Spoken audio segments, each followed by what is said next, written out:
Hey, I'm Marisa Peer. I'm a leading therapist, writer of many books, speaker, and my passion, mission, and job in the world is to change people's lives really easily, sometimes in 5 minutes. I've been doing it for years. I love it. Today on the show, you're going to learn the habits of natural leaders. You're going to learn how to understand your mind and have it become like the best PA you've ever had in your life. You're going to learn how to fall in love with you and be super successful. You're going to learn you're enough, and you're going to love all of it. See you in a minute.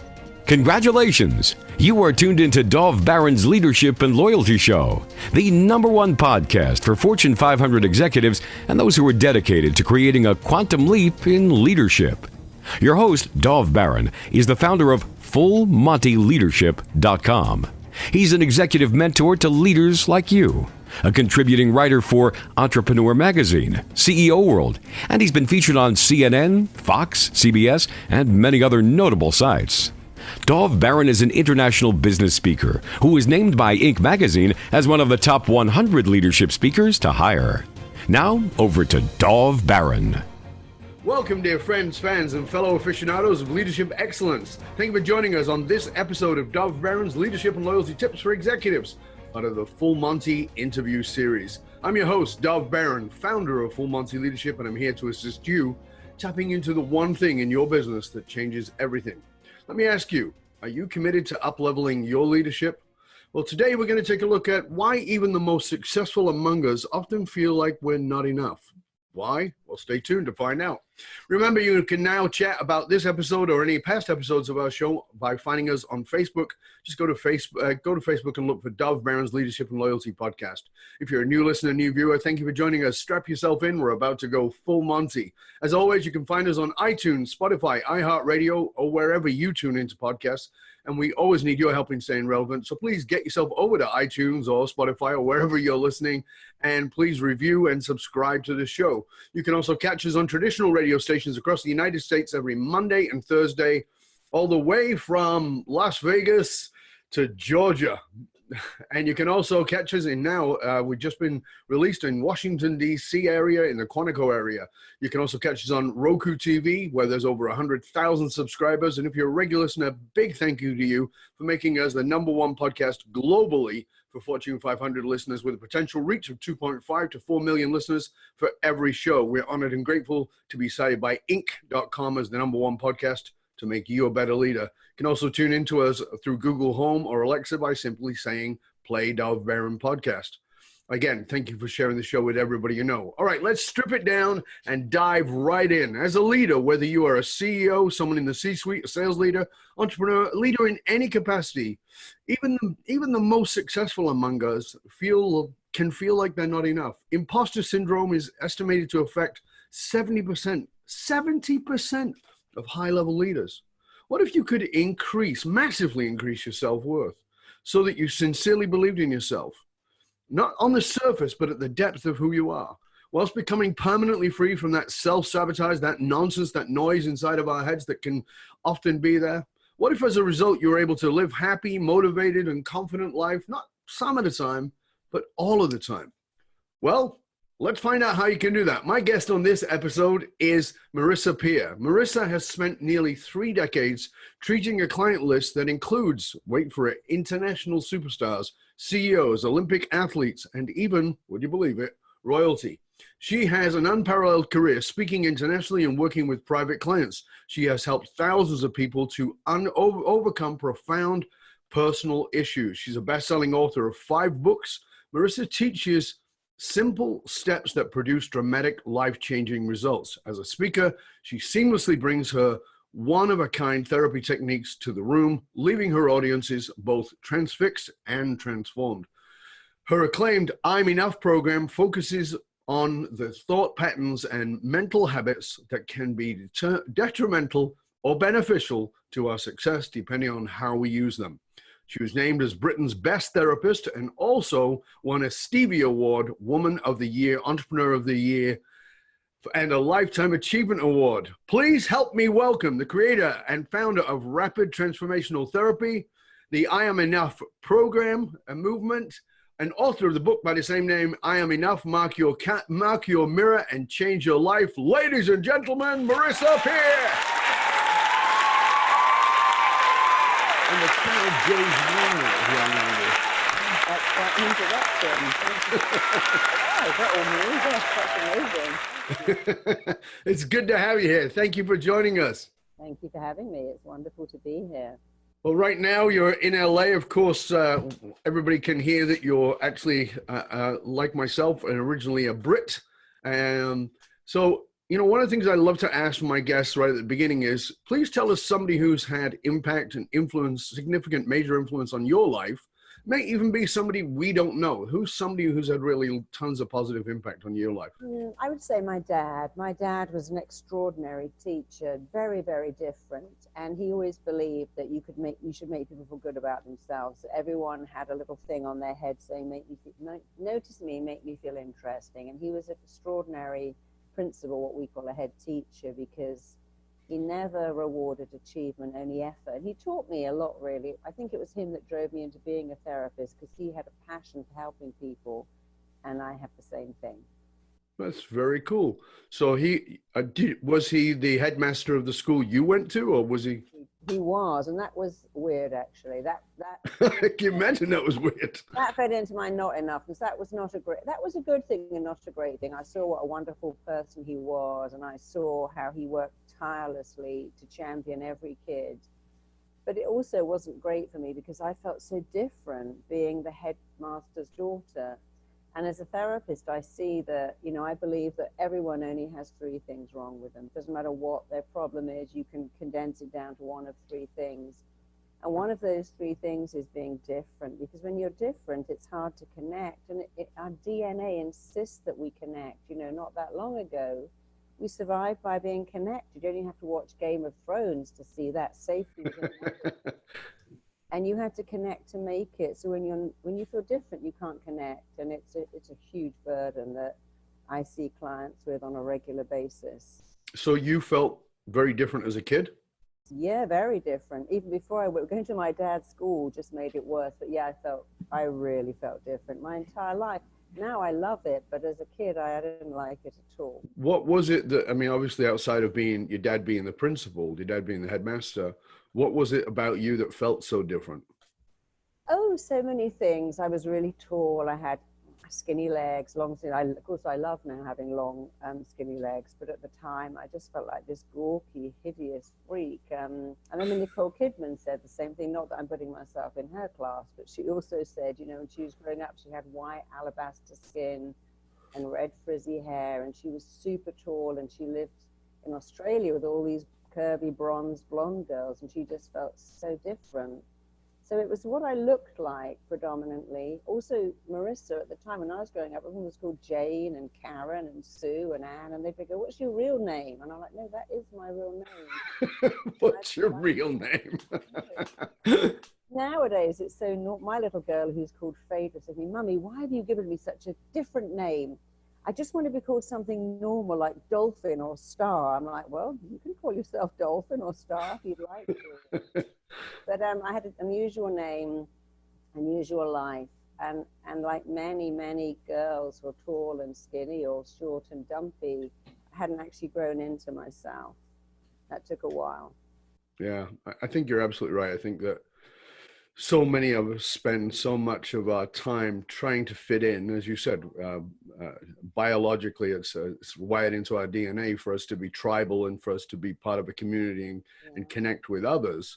And the great balance is this distinction. Like you, I was a therapist too, and it's this distinction between how do I be part of the tribe while still without giving up who I am, and how do I connect without giving away my own identity. And the problem is that we then trade our authentic identity for the identity of the tribe, and that's sad because we lose so much in that.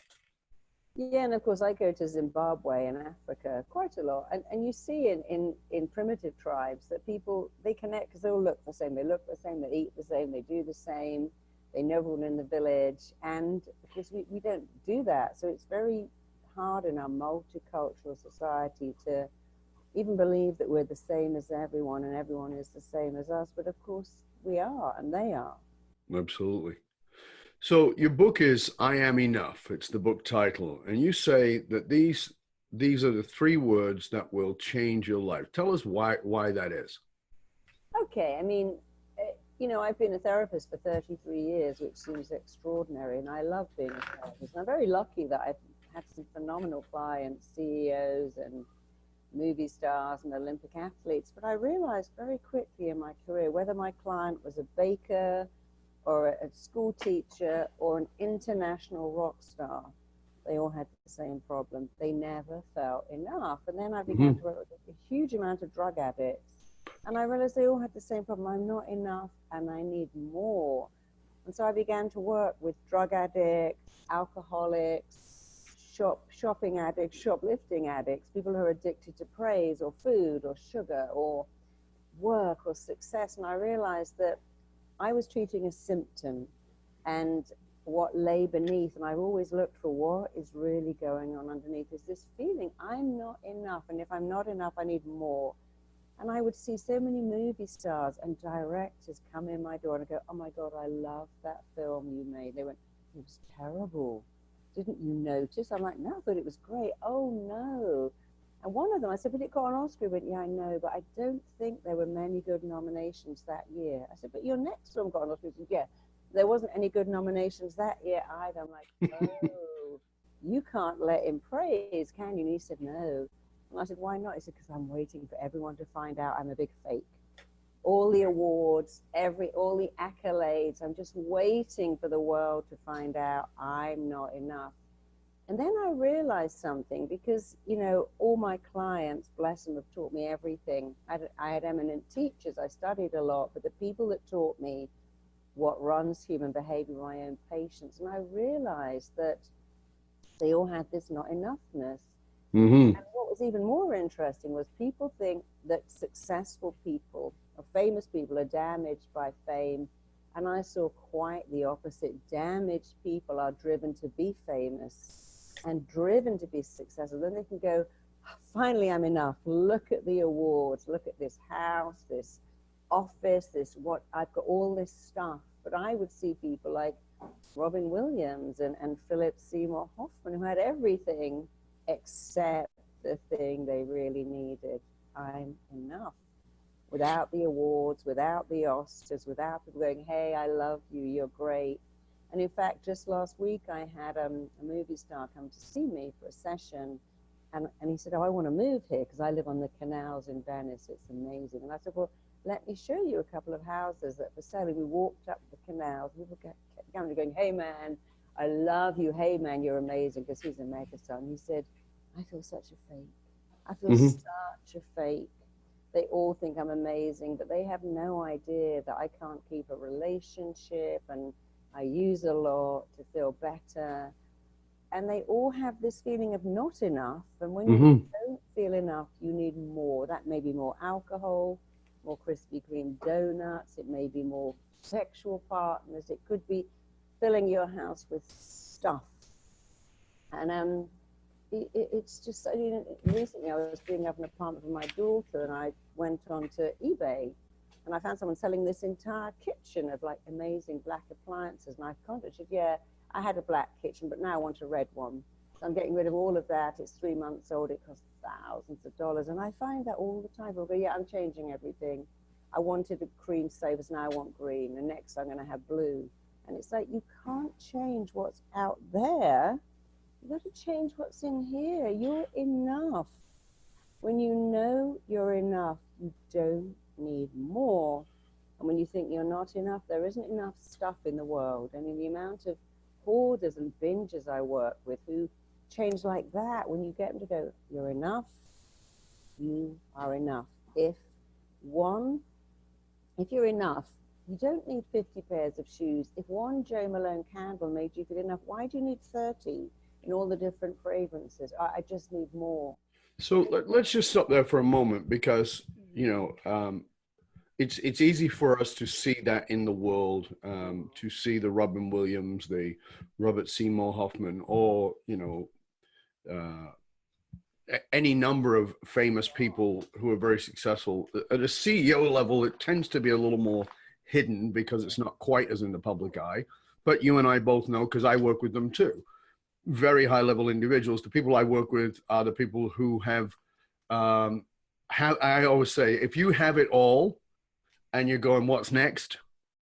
That's when you need to work with me. That's what, because you know, you and I are talking the same thing. It's like, this is what it is. And it's this imposter syndrome. Somebody's going to find out that I'm a fraud, that I'm a faker, that there's something going on. However, and as you said, there's this pursuit for external validation via Krispy Kreme donuts or via a Mercedes or via buying yourself a new body part or a new fix for the body part, or whatever it might be. It doesn't work. So that is something that is oftentimes, particularly in these people, like you said, hurt people, you know, who feel damaged, are driven. And this is a really important thing. I think it's an important point for us to get to, is that they are driven. That's why they become successful, not because they've got a different DNA. It's actually, I've always said that your blessing is your wound, and your wound is your blessing. So, you know, and it depends on which one's running the show, right? So this wound, this damage, becomes the power and the force that moves you forward, or it can become the things that pulls you into the crap. Many people use it to drive themselves forward, to get to that place of feeling that they're enough, but they're not there. They're not there. Now we have people who are sitting in the background here, listening, watching us and saying, okay, that's me, but I'm never going to put my hand up. I am never going to put my hand up and go, hey, you know, I know I've got a Rolls Royce or a Bentley or whatever it might be, but I'm not going to admit that I don't feel enough, and I'm going to keep putting on the smiles and all the rest of it. Talk to that listener, that viewer for a moment, who is silently nodding as we're speaking, but is not going to go out into the world and call Dov or call Marisa or anybody for that matter. And yes, and I see that all the time, CEOs and owners of multinational companies who can't admit they need help. But therapists are the same. Many therapists say, how can I tell my own clients I'm falling apart? I'm a therapist. I got to pretend everything's perfect. I don't dare admit my kid is acting out or my kid's anorexic. And I've seen that a lot because of the people I work with. I was working with a major magazine chain. And the guy there said, you know, it's hard for me to admit that both my daughters have eating disorders. And I know it's because of the world they're in.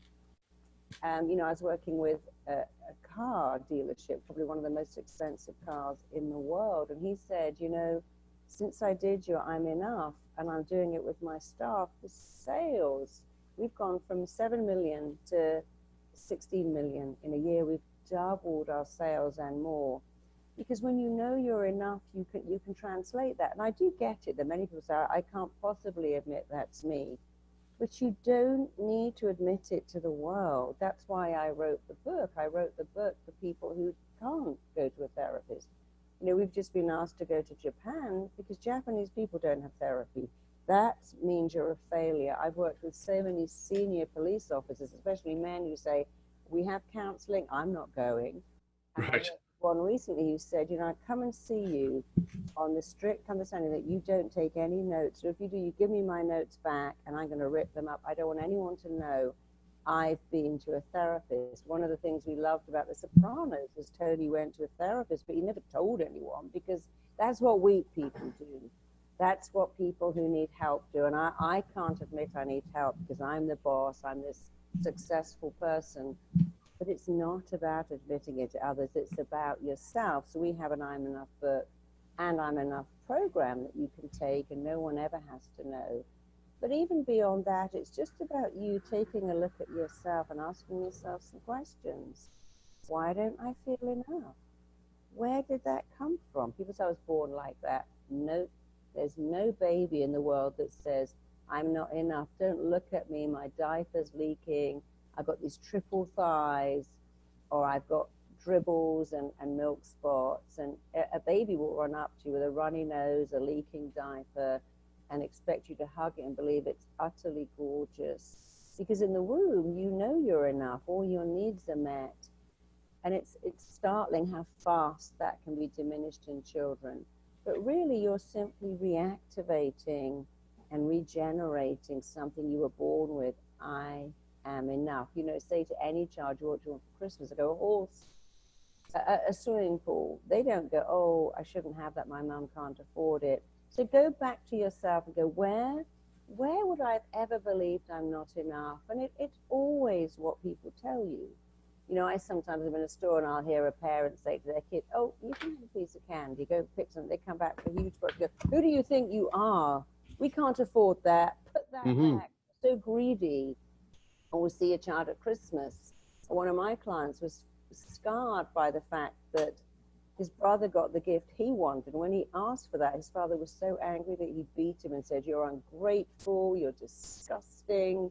How can you resent what your brother has? And when you have a scared child, an angry adult, it's called an imprint. It goes in, and the child now forms a belief, I shouldn't ask for anything. I'm bad if I ask. I'm yes. busy. And then they keep it all in, and it's so sad, but very, very easy to change. So go back to the scene, have a look.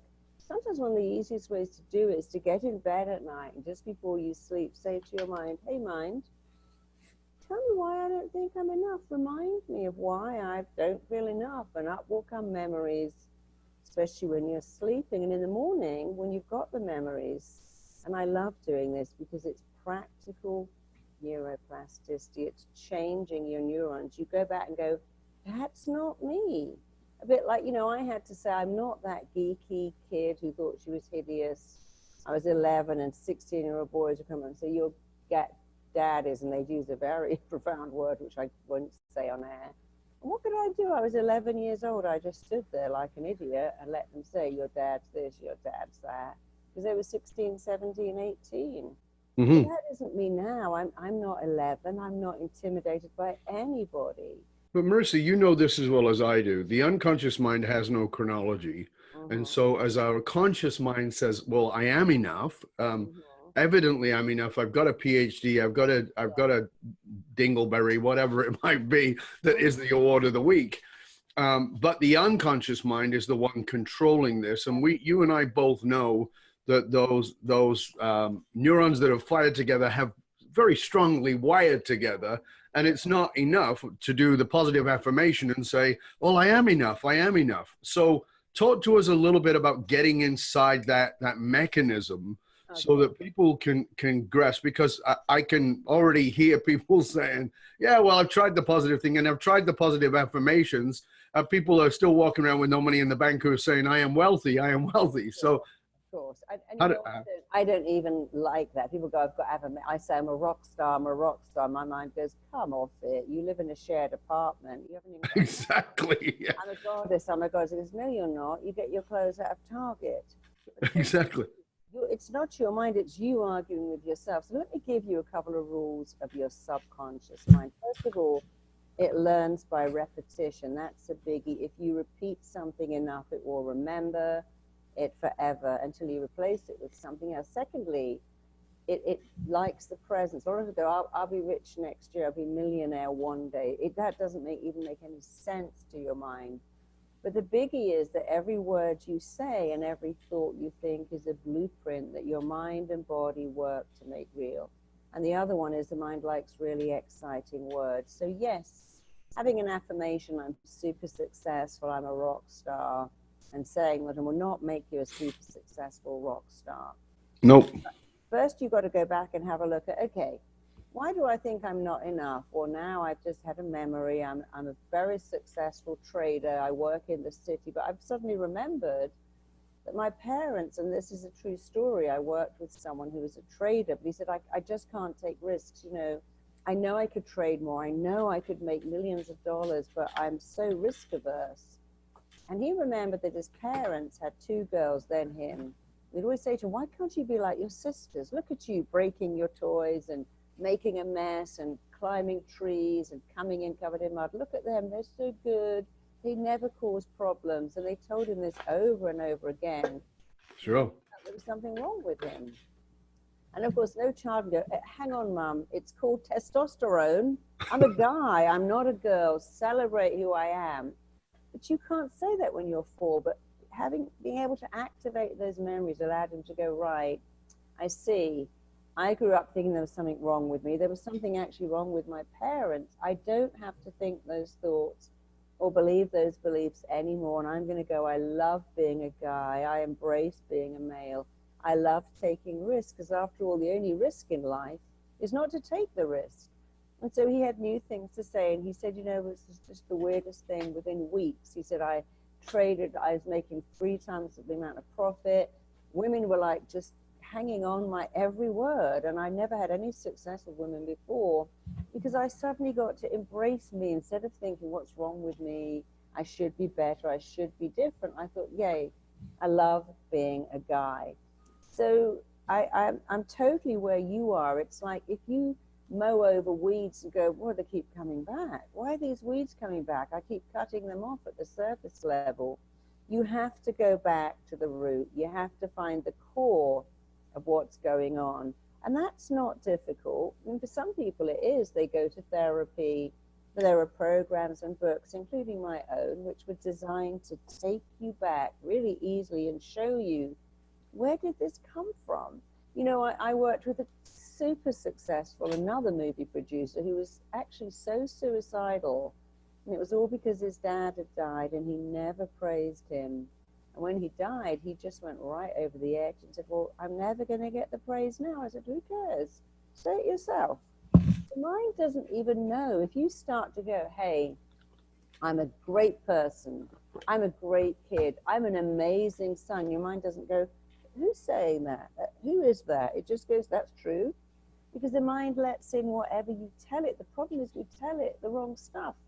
I'm not good enough. I'm never going to get my dad to praise me. I bought him a house. I've got all these awards. I said to him, do you want to come to my movie? He went, movies are rubbish. Why would I come? My friend saw it and said it was terrible. And the father diminished him. And the only time he said to him, Dad, are you proud of me? He went, for what?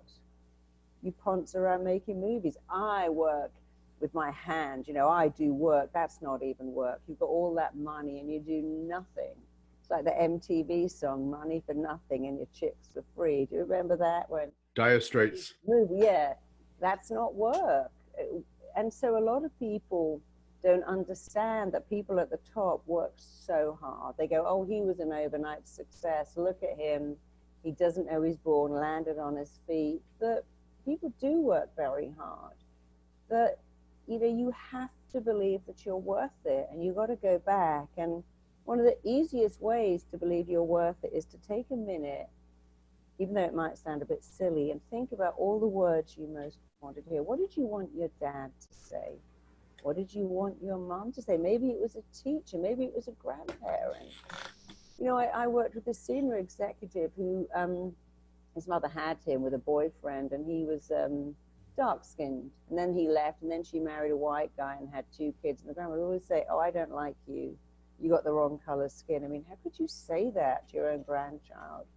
And he grew up feeling deeply, deeply inadequate.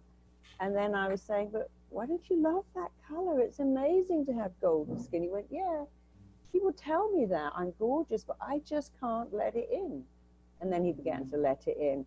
So think of what you most want to hear from your mom, your dad, your teacher, and start to say it. I am a good kid, even if you're 58 years old.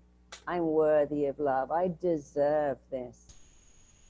And the mind will let it in, because not only does it not care what you tell it, whether it's good or bad, right or wrong, even true or false, it doesn't really register who's saying it. It lets it in. And, you know, if you only knew that the most important words you could ever hear are the words you say, and indeed the most important praise is your own praise. You know, we can all say, oh, you're so great, you're amazing, I love you, can you lend me some money? Because praise manipulates people. But when you do it yourself, there's no agenda, and your mind goes, well, this must be true, because you say it every day. Just like if you say, I'm a loser, your mind goes, this must be true, because you say it every day.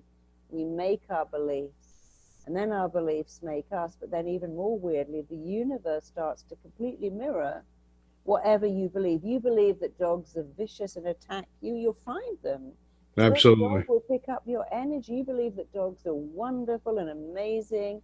They love you because they pick up your energy. But people pick up your energy. And if you have the energy, if I'm not really enough and I got to keep faking it till I make it, and I'm hiding it inside, like I think it was John Lennon who said, the thing you can't hide is when you're crippled inside. Might have been Yep. right. But he knew, Yeah. that person who wrote that knew that other people sense it. So Yes, of course. People feel the resonance of who you are. You praise. There's nothing that will build your esteem like praise. Say what you most wanted to hear, no matter how childish and silly it sounds. It really works. Yeah, I think it particularly works if you say it. My experience is that it's one thing to say it, it's another thing to say it with emotion. Yeah. So if you say it with a ton of feeling, you don't have to believe the feeling, because people say, well, act it, act it until it becomes real. It doesn't really work. But what works is if you add the emotional content, because that's what we actually want. We want the emotional content. We're emotionally driven.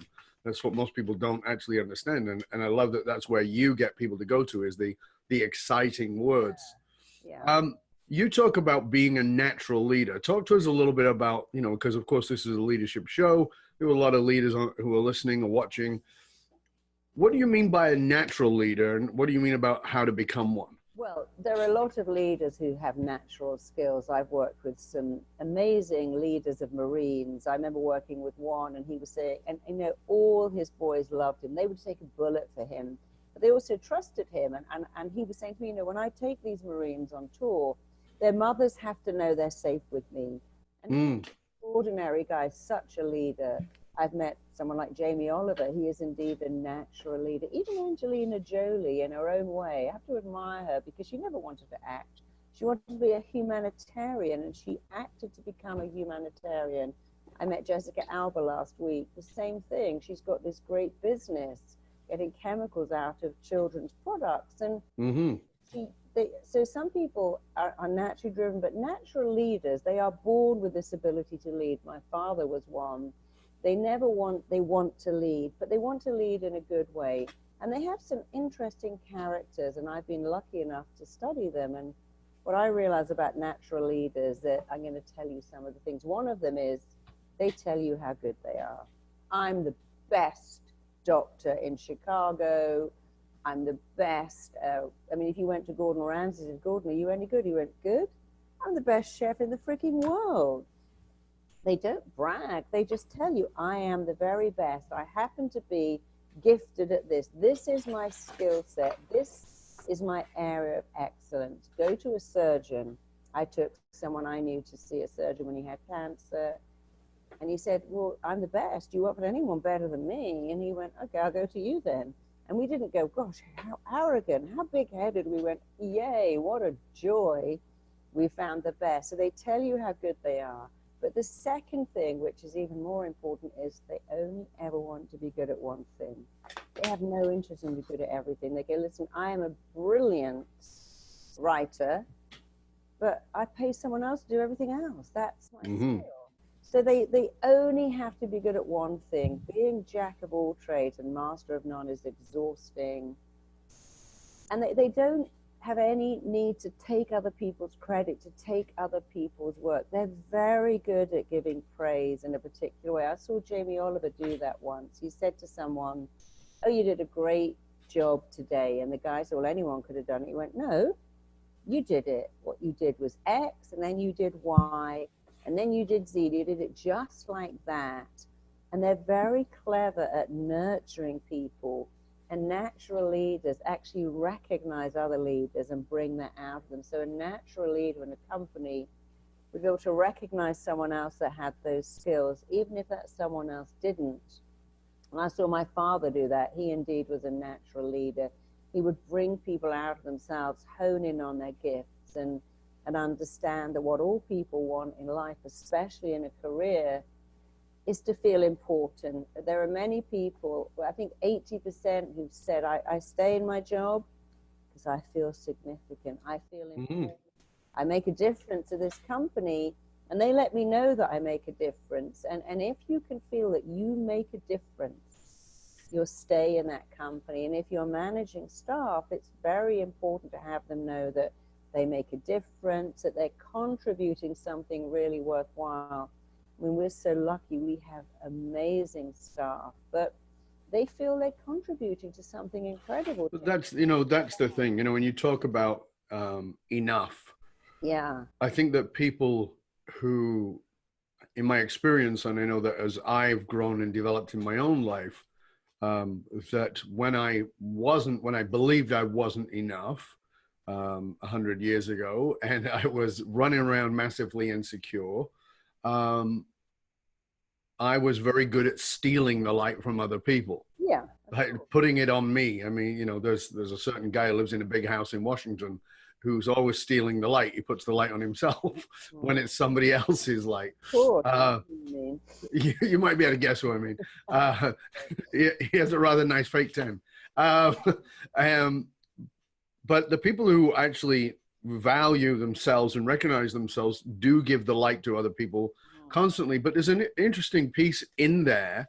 And the interesting piece is that you brought up that I want to come back to, that I've had this conversation with many people. I actually speak about this from my platform.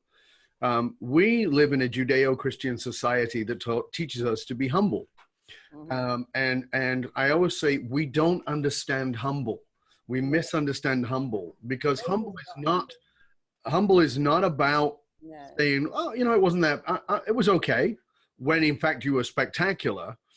And you brought up an example where you said the surgeon says I'm the best you can get. I know that if I'm going for surgery, I don't want a humble surgeon.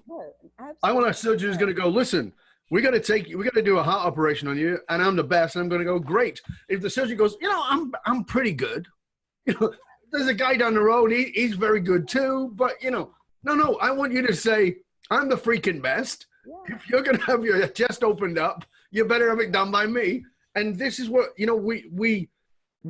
so it's almost like we can allow somebody else that in our context, as in you're going to operate on me. We can't allow it if it's got nothing to do with me, and we can't allow it if it's got anything personal about it. So it's like, when somebody said I'm explaining this, I said, if somebody says to me, Dov, are you a good speaker? And I say to them, I'm fucking awesome. I am fucking awesome. And they say, well, that's not very humble. And I go, actually, it's incredibly humble, because I understand I have to get out of the way. I have to let it flow through me. If I'm trying to do it and fix it and make it right, it is not right. But actually knowing that that's the truth of who I am, that's the most difficult thing in the world, is actually to just get out of the way and own I'm amazing at anything. And I think that then you say, thank you to the light guy, and thank you to the sound guy, and thank you to the person who designed this, and thank you to, because you can give that away then. Yeah, of course. And very much the same thing. I was giving a talk on stage, I think, to somewhere like Ernst & Young, senior executives. One of them said, what is the best book I can buy in confidence? I went, that would be mine. And he went, oh. And I could see him looking at me like, I'm not going to tell you to buy anyone else's book, because they're not as good as my book, in my opinion. It took me a long time to write that book. It's the best book on confidence you can get. And by the way, it will really change your life. If I don't believe in me, how can I expect you to? If I'm saying, oh, someone else's book is way better than mine, if you don't believe in yourself, who will? And so, exactly. No, you have to go, this is the best product ever. I love watching Dragon's Den and Shark Tales, and we've all seen in England the guy who invented the little suitcase called Trunky laughed out of Dragon's Den. He went back and created it. It's everywhere, because the natural leaders also, they don't take rejection personally. They get rejected, they come back. Someone else invented this thing called Tangle Teaser. It's like a hairbrush that's flexy. Made millions, but they laughed at it and said it's rubbish. So that's the other thing, naturally, just do, believe me, they get rejected, but they bounce back. They don't let it in. They certainly don't take it personally, and they come back and they continue to go, look, this is the best product. There's a great story about Celine Dion, who'd sent her an audio cassette at the time, I think to, let's say Sony, could be EMI. She contacted them and said, did you like it? They said, no. She said, you haven't listened to it. They said, no. She said, I know you didn't listen. If you heard my voice, you would sign me. Let me send you another audio cassette of my voice. because I know you didn't listen. And so they were so intrigued by that confidence in her voice that they actually got it out. And my publisher used to be Penguin, it's now Hachette, telling me a story that someone had sent a manuscript and they just put unsolicited manuscripts in the bin.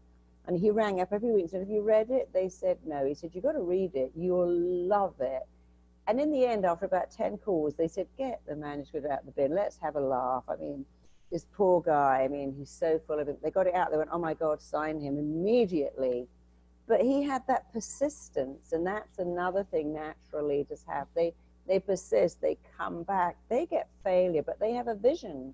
I mean, you know, I'm a writer, and I know that thud when a returned manuscript hits the mat. J.K. Rowling, you know, she got Harry Potter returned 12 times. We shared exactly the same agent, Christopher Little. And I had some of my books returned, and you have to pick it up, put it in, and send it right back again. And it's hard. It's sick. You feel that thud and your stomach sinks. But you have a choice. Put it in a drawer and stop the pain, or just send it back and send it back. And eventually my book that was returned got sold, and I got £130,000 for the book. Right. Sent back and said, we don't like it.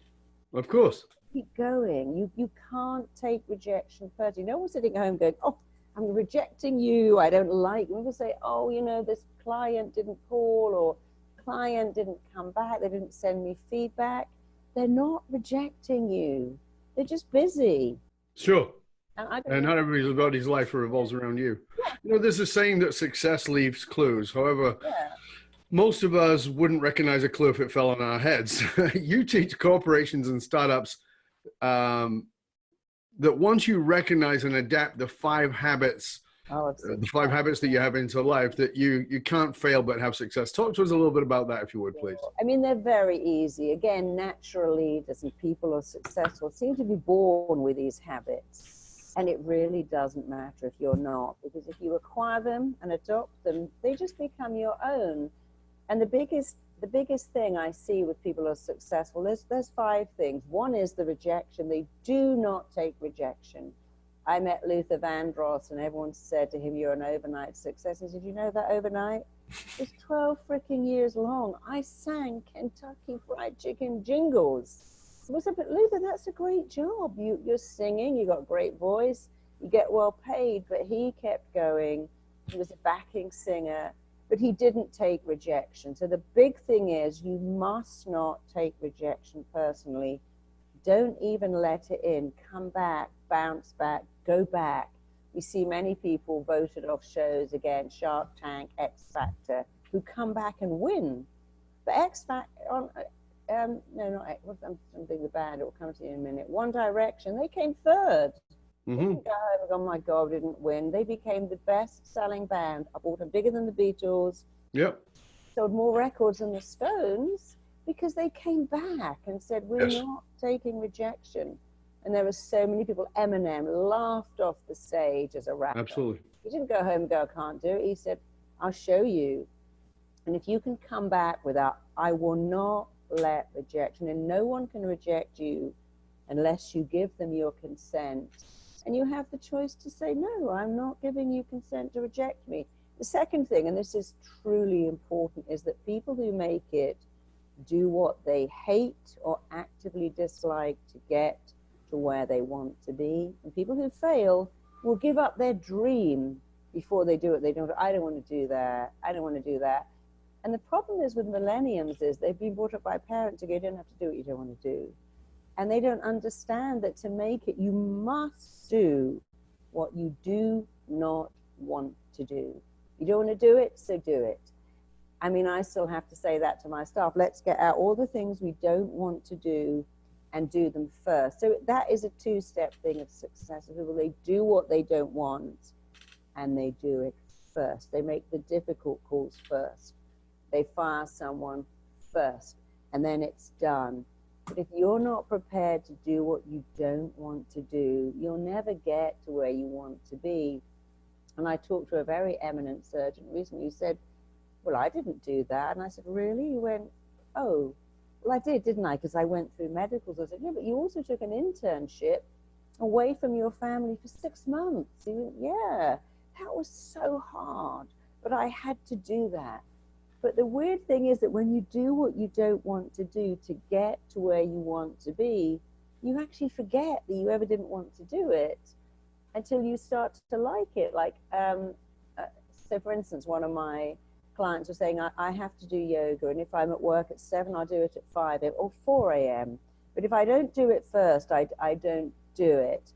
And so, but the thing is, when you do what you don't like, you actually start to like it. And, you know, Yes. I had an amazing career. I work for myself.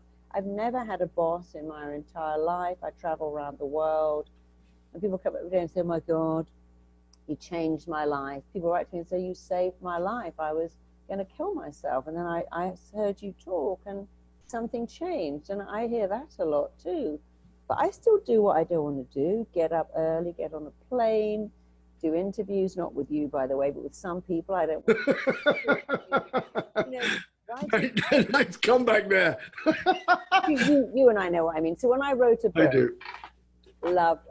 Actually, that was an interesting thing. When you write a book, you got to say every day, I love writing this book. This book is awesome. And you won't believe it, but if you don't say that, what are you going to go, oh, this is so hard, it's so lonely writing on your own, it's not very good. You got to lie to your brain. Lie, cheat, and steal. I love lying, cheating, and stealing. As a writer, I lie to myself when I'm writing. This is phenomenal. This is amazing. This is a bestseller. And I cheat fear, and I steal back that innate confidence I was born with when I believed I could do anything. And we can all do that. Lie to your mind. So very successful people lie to themselves. As they go to the gym, they don't go, oh my God, these crunches. So they go, I love it.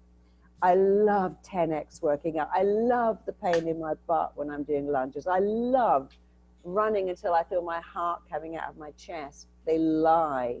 They do what they hate. And then the weird thing starts to happen. You start to love running.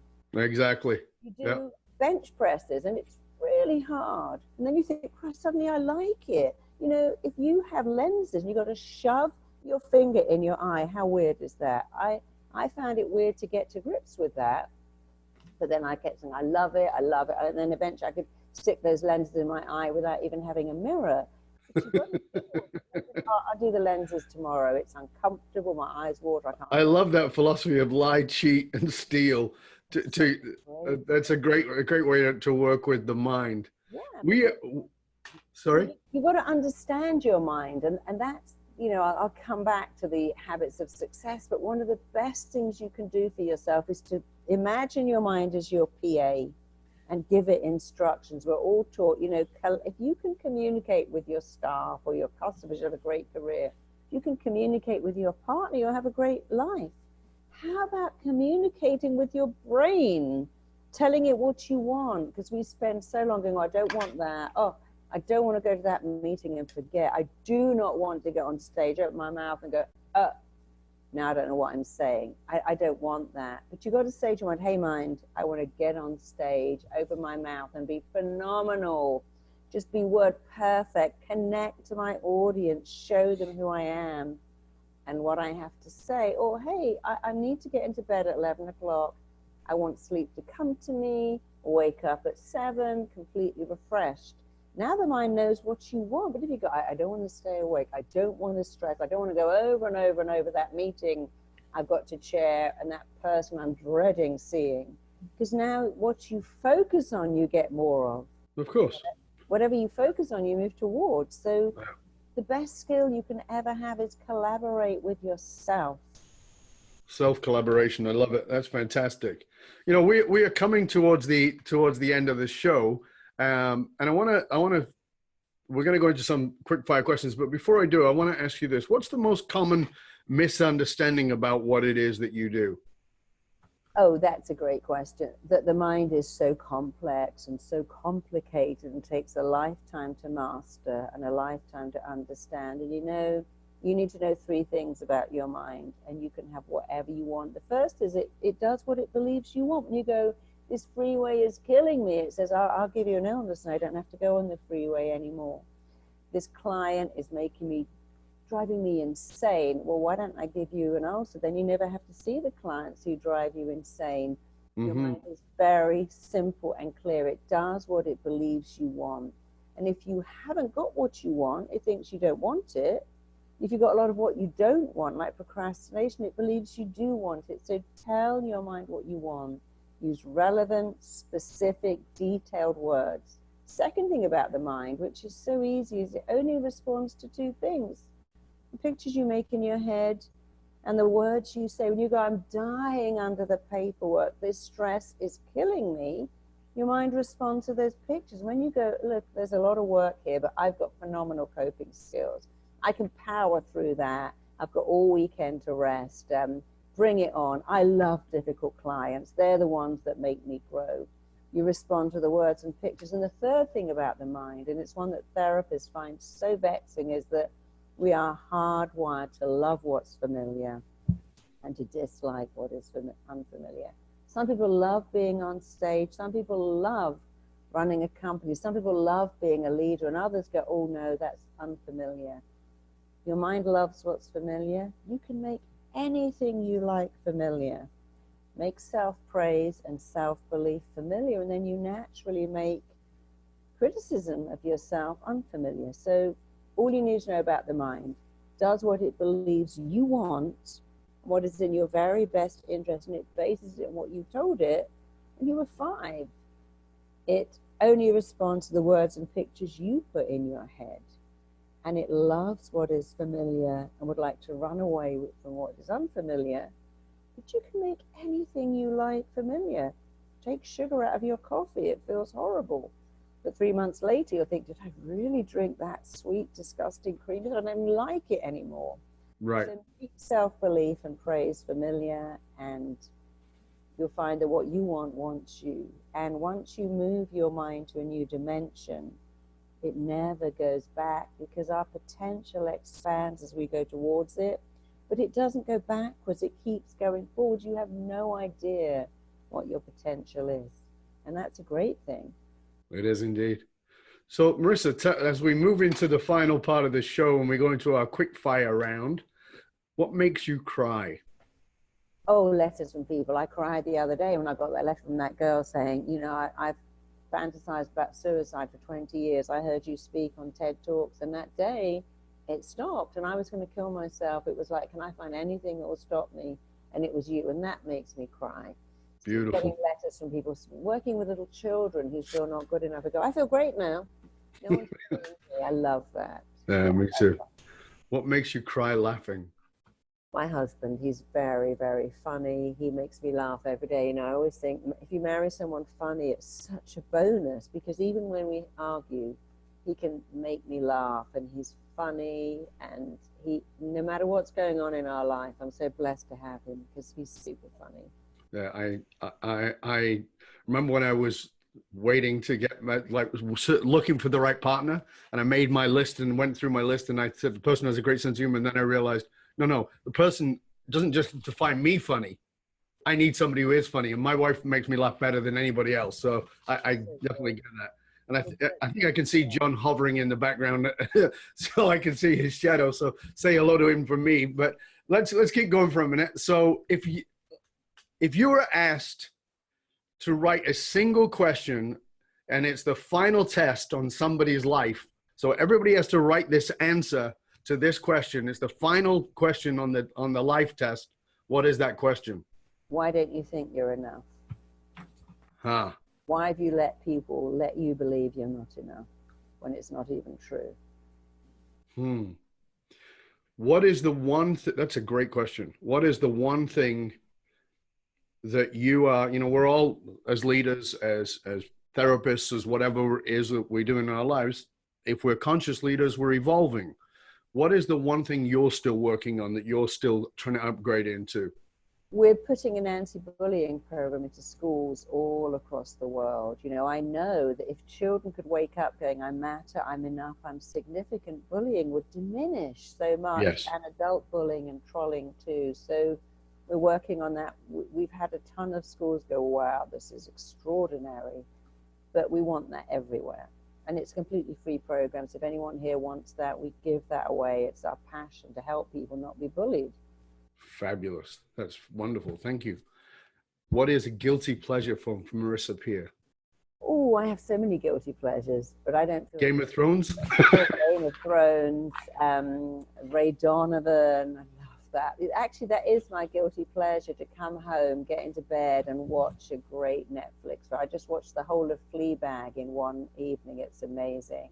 But also just getting up and making tea, and I take my time. I don't like to rush out of the house at like 6 a.m. So I'm very good. I don't put meetings in at 7 a.m. across LA. I don't have to go to meetings at 6 o'clock. We schedule everything so our life is easy. Eating nice food, being with people, taking time. I have something called me time. I might take the whole day and I do absolutely nothing.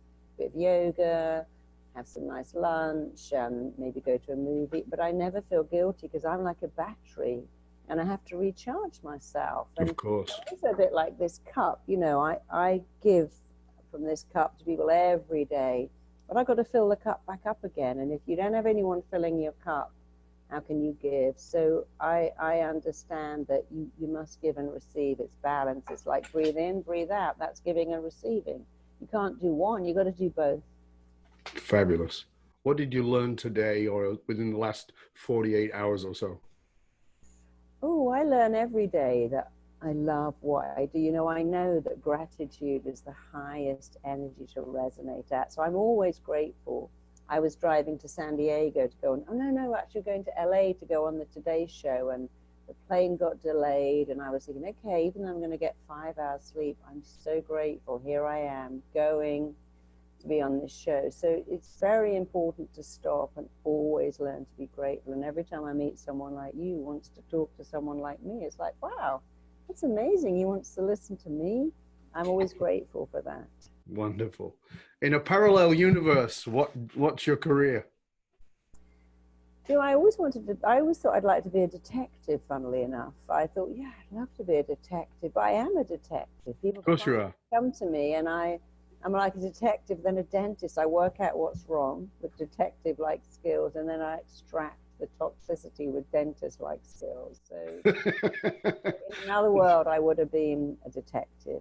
But maybe you'd have been a dentist who was an undercover PI. Yeah, I like someone like Columbo and all those great people, Inspector Morse. I love detective shows, but I have the best job in the world. I'll never retire. I'll never do anything else. It's so what changing people's lives is everything. Yeah, I agree with you. I agree fully. So as we finish up, I want to ask you to give our viewers, our listeners, one piece of practical advice, something that they can go away and do right away, put into action, because information's worth the hole in the donut without the application. So what would be that application? So I get it that corporate men are not going to write "I'm enough" in lipstick on their mirror. I totally really. You can use eyeliner. Eyeliner exists. You can buy that. And mascara exists too, but I'm sure nobody wants that.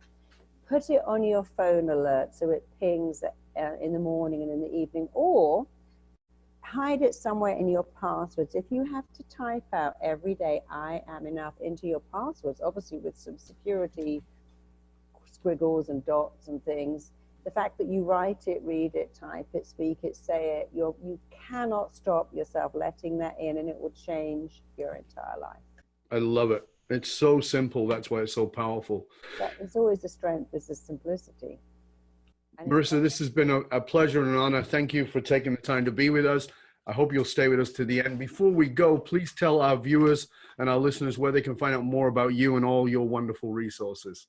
Well, we have an I'm Enough movement, and we own imenough.com. So certainly go there. We give away a lot of free stuff. imenough.com. Should you wish to become a therapist, you may have a partner or a kid that you think, oh, I'd love them to have that job. Go to rapidtransformationaltherapy.com and find out how you can even train online or live and do what I do. Or go to marisapeer.com for more free stuff. imenough.com, marisapeer.com. rapidtransformationtherapy.com. You'll find all the programs, all the tools, all the skills to change your life easily and fast, which is what we all want. Of course. And we will, of course, make sure that all those links are placed on the show notes, so you'll be able to get them there. Again, Marisa Peer, it's been a pleasure and honor. Thank you so much for being with us. I hope you'll stay with us to the end as we sign off. It's been a total joy. To you, if you want to hang out with other conscious leaders and chat about this episode you've been listening to or any past episodes, go find us on Facebook for the Dov Baron Leadership and Loyalty Podcast. Find out how you can hire me, Dov Baron, as your speaker, strategist for you or your organization. Simply go to fullmontyleadership.com/consulting or fullmontyleadership.com/speaking. And please be aware that the research consistently shows that the fastest growing companies face the same challenges in that they're spending a ton of money and energy and time attracting, training, and developing top talent, only to have them leave at an alarming rate. If you're frustrated with investing in training and developing your talent, only to have them leave before you get your ROI, then come talk to us at fullmontyleadership.com, where we provide you the essential leadership skills to rekindle and amplify the hidden loyalty assets inside of your organization by tapping into purpose. fullmontyleadership.com, because you can't outsource authenticity. You can also stop by the Matrix, matrix.fullmontyleadership.com. You don't need www, just Matrix like the movie, .fullmontyleadership.com, and get your authentic leadership matrix self-assessment tool. It's valued at $197. It's absolutely free to you.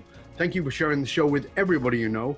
Till next time, stay curious, my friends. Stay curious about how, indeed, you are definitely enough. My name is Dov Baron. I'm here to assist you tapping into your deep greatness to reach that next level of clarity, focus, purpose, and profit in your business, your life, and your leadership impact. And I am out.